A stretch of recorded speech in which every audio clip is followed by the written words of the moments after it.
10ನೇ ತರಗತಿ ಸಮಾಜ ವಿಜ್ಞಾನ ಸಮಾಜಶಾಸ್ತ್ರ ಅಧ್ಯಾಯ 8 ಸಾಮಾಜಿಕ ಸ್ತರ ವಿನ್ಯಾಸ ಪ್ರಶ್ನೋತ್ತರಗಳು. ಮುಖ್ಯ ಪ್ರಶ್ನೆ 1. ಈ ಕೆಳಗಿನ ವಾಕ್ಯಗಳಲ್ಲಿ ಖಾಲಿ ಬಿಟ್ಟಿರುವ ಜಾಗಗಳನ್ನು ಭರ್ತಿ ಮಾಡಿರಿ. ವಾಕ್ಯ 1. ಮಾನವ ಕುಲ ತಾನೊಂದೇ ವಲಂ ಎಂದು ಹೇಳಿದವರು ಡ್ಯಾಶ್. ಉತ್ತರ ಆದಿಕವಿ ಪಂಪ. ಮಾನವ ಕುಲ ತಾನೊಂದೇ ವಲಂ ಎಂದು ಹೇಳಿದವರು ಆದಿಕವಿ ಪಂಪ. ವಾಕ್ಯ 2. ಅಸ್ಪೃಶ್ಯತೆ ಇಂದು ಸಮಾಜಕ್ಕೆ ಹತ್ತಿದ ಕಳಂಕ ಎಂದವರು ಡ್ಯಾಶ್. ಉತ್ತರ ಮಹಾತ್ಮ ಗಾಂಧೀಜಿಯವರು. ಅಸ್ಪೃಶ್ಯತೆ ಇಂದು ಸಮಾಜಕ್ಕೆ ಹತ್ತಿದ ಕಳಂಕ ಎಂದವರು ಮಹಾತ್ಮ ಗಾಂಧೀಜಿಯವರು. 3. ಅಸ್ಪೃಶ್ಯತಾ ಆಚರಣೆ ಶಿಕ್ಷಾರ್ಹ ಅಪರಾಧ ಎಂದು ಸಂವಿಧಾನದ ಡ್ಯಾಶ್ ವಿಧಿಯು ಘೋಷಿಸಿದೆ. ಉತ್ತರ 17ನೇಯ. ಅಸ್ಪೃಶ್ಯತೆ ಆಚರಣೆ ಶಿಕ್ಷಾರ್ಹ ಅಪರಾಧ ಎಂದು ಸಂವಿಧಾನದ 17ನೇ ವಿಧಿಯು ಘೋಷಿಸಿದೆ. ಮುಖ್ಯ ಪ್ರಶ್ನೆ 2. ಕೆಳಗಿನ ಪ್ರಶ್ನೆಗಳಿಗೆ ಗುಂಪುಗಳಲ್ಲಿ ಚರ್ಚಿಸಿ ಉತ್ತರಿಸಿ. ಪ್ರಶ್ನೆ 4. ಸಾಮಾಜಿಕ ಸ್ತರ ವಿನ್ಯಾಸ ಎಂದರೇನು? ಉತ್ತರ ಸಮಾಜದಲ್ಲಿರುವ ಜನರನ್ನು ಆದಾಯ, ಶಿಕ್ಷಣ, ಜಾತಿ, ಬಣ್ಣ, ಲಿಂಗ, ಉದ್ಯೋಗ ಮತ್ತು ಬುದ್ಧಿಶಕ್ತಿ ಮುಂತಾದವುಗಳ ಆಧಾರದ ಮೇಲೆ ಮೇಲು ಕೀಳು ಎಂಬ ವರ್ಗೀಕರಿಸುವ ವ್ಯವಸ್ಥೆಯೇ ಸಾಮಾಜಿಕ ಸ್ತರ ವಿನ್ಯಾಸವಾಗಿದೆ. ಪ್ರಶ್ನೆ 5. ಸಾಮಾಜಿಕ ಸ್ತರ ವಿನ್ಯಾಸವು ಏಕೆ ಉಂಟಾಗಿದೆ?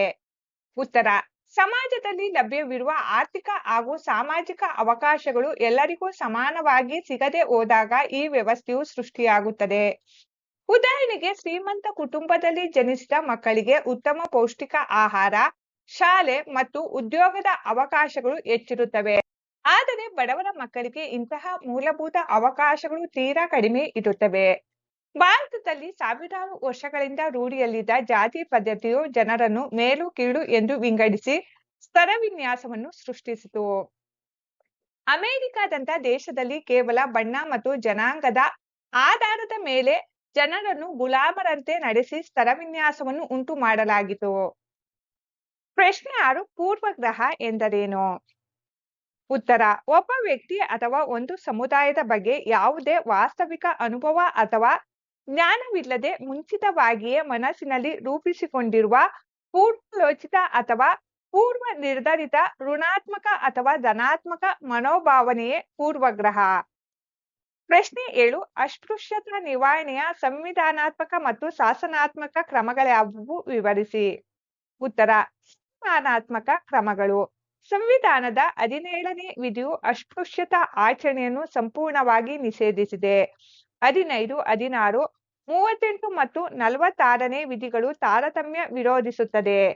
25ನೇ ವಿಧಿಯು ಎಲ್ಲರಿಗೂ ಸಾರ್ವಜನಿಕ ಧಾರ್ಮಿಕ ಕೇಂದ್ರಗಳ ಪ್ರವೇಶಕ್ಕೆ ಮುಕ್ತ ಅವಕಾಶ ನೀಡಿದ್ದು 16(4), 330, 332 ಮತ್ತು 334ರ ಅಡಿಯಲ್ಲಿ ಪರಿಶಿಷ್ಟ ಜಾತಿ ಮತ್ತು ಪಂಗಡದವರಿಗೆ ಶೈಕ್ಷಣಿಕ, ಉದ್ಯೋಗ ಹಾಗೂ ರಾಜಕೀಯ ಮೀಸಲಾತಿಯನ್ನು ಕಲ್ಪಿಸಲಾಗಿದೆ. ಶಾಸನಾತ್ಮಕ ಕ್ರಮಗಳು. ಭಾರತ ಸರ್ಕಾರವು 1955ರಲ್ಲಿ ಅಸ್ಪೃಶ್ಯತಾ ಅಪರಾಧ ಕಾಯ್ದೆಯನ್ನು ಜಾರಿಗೆ ತಂದಿದೆ. ನಂತರ ಇದನ್ನು ತಿದ್ದಿ 1976ರಲ್ಲಿ ನಾಗರಿಕ ಹಕ್ಕುಗಳ ರಕ್ಷಣಾ ಕಾಯ್ದೆ ಎಂದು ಮಾರ್ಪಾಡು ಮಾಡಿತು. ಇದರ ಅಡಿಯಲ್ಲಿ ಅಸ್ಪೃಶ್ಯತೆ ಆಚರಿಸುವುದು ಕಠಿಣ ಶಿಕ್ಷಾರ್ಹ ಅಪರಾಧವಾಗಿದೆ. ಅಲ್ಲದೆ 1989ರ ವಿಶೇಷ ಶಾಸನವು ಅಸ್ಪೃಶ್ಯತೆಯ ನಿರ್ಮೂಲನೆಗೆ ಸಂಬಂಧಿಸಿದಂತೆ ರಾಜ್ಯ ಸರ್ಕಾರಗಳಿಗೆ ವಿಶೇಷ ಜವಾಬ್ದಾರಿಗಳನ್ನು ವಹಿಸಿದೆ. ಪ್ರಶ್ನೆ 8. ಅಸ್ಪೃಶ್ಯತಾ ಆಚರಣೆಯಂಥ ಸಾಮಾಜಿಕ ಪಿಡುಗನ್ನು ನಿವಾರಿಸಲು ನಿಮ್ಮ ಸಲಹೆಗಳೇನು? ಉತ್ತರ ಎಲ್ಲರಿಗೂ ಸಮಾನವಾದ ಮತ್ತು ಗುಣಮಟ್ಟದ ಶಿಕ್ಷಣವನ್ನು ಒದಗಿಸಬೇಕು ಹಾಗೂ ಗ್ರಾಮೀಣ ಭಾಗಗಳಲ್ಲಿ ಕಾನೂನಿನ ಬಗ್ಗೆ ಸಾಮಾಜಿಕ ಜಾಗೃತಿ ಮೂಡಿಸಬೇಕು. ಜಾತಿ ಪದ್ಧತಿಯನ್ನು ತೊಡೆದು ಹಾಕಲು ಸಾರ್ವಜನಿಕ ಸಹಭೋಜನ ಕಾರ್ಯಕ್ರಮಗಳನ್ನು ಹಮ್ಮಿಕೊಳ್ಳಬೇಕು ಮತ್ತು ಅಂತರ್ಜಾತಿ ವಿವಾಹಗಳನ್ನು ಪ್ರೋತ್ಸಾಹಿಸಬೇಕು. ಶಾಲಾ ಹಂತದಲ್ಲೇ ಮಕ್ಕಳಿಗೆ ಪಂಪನ ಮಾನವ ಕುಲ ತಾನೊಂದೇ ವಲಂ ಎಂಬ ಸಮಾನತೆಯ ಮತ್ತು ಮಾನವೀಯ ಮೌಲ್ಯವನ್ನು ಬೋಧಿಸಬೇಕು. ಅಸ್ಪೃಶ್ಯತೆ ತಾರತಮ್ಯ ತೋರುವವರ ವಿರುದ್ಧ ಕಾನೂನಿನ ಅಡಿಯಲ್ಲಿ ಯಾವುದೇ ಮುಲಾಜಿಲ್ಲದೆ ಕಠಿಣ ಕ್ರಮ ಜರುಗಿಸಬೇಕು. ಮುಖ್ಯ ಪ್ರಶ್ನೆ 3. ಚಟುವಟಿಕೆ 1. ಅಸ್ಪೃಶ್ಯತೆ ನಿವಾರಣೆಗಾಗಿ ಪ್ರಯತ್ನಿಸಿದ ಸಮಾಜ ಸುಧಾರಕರ ಜೀವನ ಚರಿತ್ರೆ ಓದಿ. Doctor B R. ಅಂಬೇಡ್ಕರ್. ಬಾಬಾ ಸಾಹೇಬ್ ಅಂಬೇಡ್ಕರ್ ಅವರು ಸಮಾಜದ ಕೆಳಸ್ತರದ ಕುಟುಂಬದಲ್ಲಿ ಜನಿಸಿ ಬಾಲ್ಯದಲ್ಲೇ ತೀವ್ರವಾದ ಅಸ್ಪೃಶ್ಯತೆಯ ಕಠಿಣ ಅನುಭವವನ್ನು ಉಂಡರು. ಅವರು ಉನ್ನತ ಶಿಕ್ಷಣ ಪಡೆದು ಶೋಷಿತ ಸಮುದಾಯಗಳ ಹಕ್ಕುಗಳಾಗಿ ಮಹತ್ ಸತ್ಯಾಗ್ರಹ ಮತ್ತು ಕಲಾರಂ ದೇವಾಲಯ ಪ್ರವೇಶದಂತಹ ಐತಿಹಾಸಿಕ ಹೋರಾಟಗಳನ್ನು ನಡೆಸಿದರು.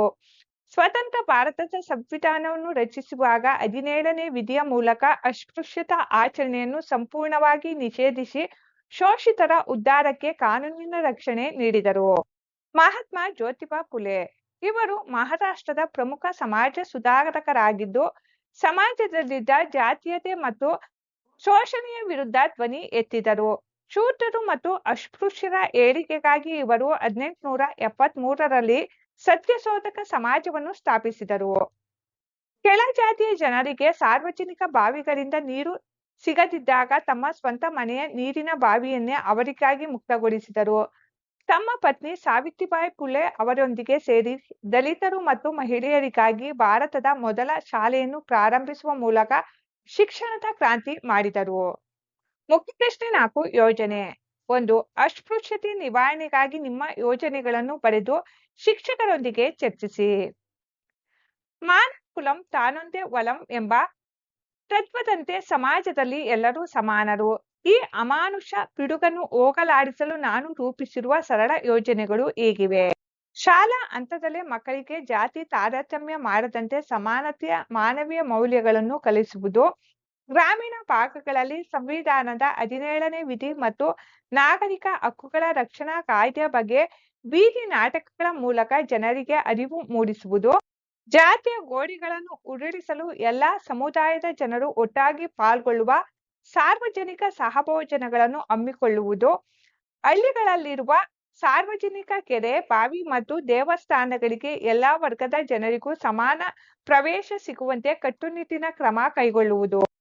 ಸಮಾಜದಲ್ಲಿ ಸಮರಸತೆ ಮೂಡಿಸಲು ಅಂತರ್ಜಾತಿ ವಿವಾಹಗಳನ್ನು ಮುಕ್ತವಾಗಿ ಸ್ವಾಗತಿಸಿ ಪ್ರೋತ್ಸಾಹಿಸುವುದು. ಕೇವಲ ಕಾನೂನಿನಿಂದ ಮಾತ್ರವಲ್ಲದೆ ಪ್ರತಿಯೊಬ್ಬರ ಮನಸ್ಥಿತಿ ಬದಲಾದಾಗ ಮಾತ್ರ ಅಸ್ಪೃಶ್ಯತೆಯ ಮುಕ್ತ ಸಮಾಜವನ್ನು ನಿರ್ಮಿಸಲು ಸಾಧ್ಯ.